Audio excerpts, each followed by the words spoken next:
Продолжениот викенд го испразни Скопје, но ги наполни туристичките центри. Голем дел од граѓаните одлучија да заминат и надвор од државата. Се очекува зголемување на фреквенцијата на патните правци надвор од градските средини и на граничните премини. Надлежните превземаа мерки и активности со цел да се одржи безбедносната состојба од областа на сообраќајот.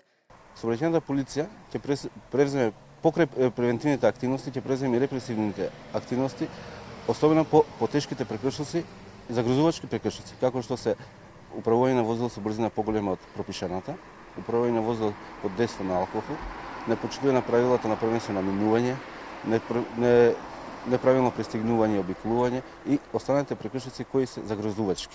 Од минатата недела стапи во сила зајакнати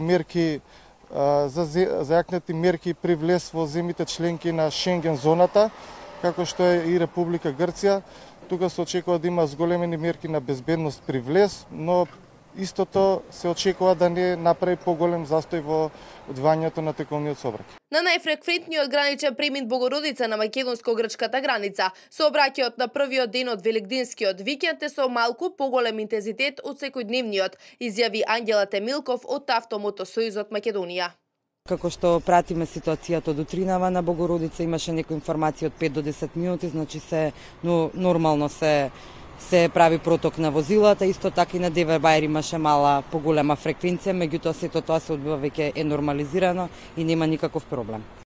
Од туристичко-угостителската комора велат дека има голема туристичка понуда за време на великденските празници. Најголем дел од граѓаните се одлучиле да патуваат за Будимпешта, Атина и Венеција, но има и голем број на граѓани кои се одлучиле за време на празниците да престојуваат во Охрид. Во пресред на великденските празници, македонските граѓани оваа година, многу ќе патуваат со автобуски и авионски тури. Голема понуда има од страна на македонски туристички агенции и во последен момент, last minute, на некој начин успеа да се пополнат овие аранжмани. Туристичката комора на Македонија превзема и нови мерки на планот за промоција на државата, со цел да се привлечат повеќе туристи кои ќе уживаат во македонските културни и природни убавини.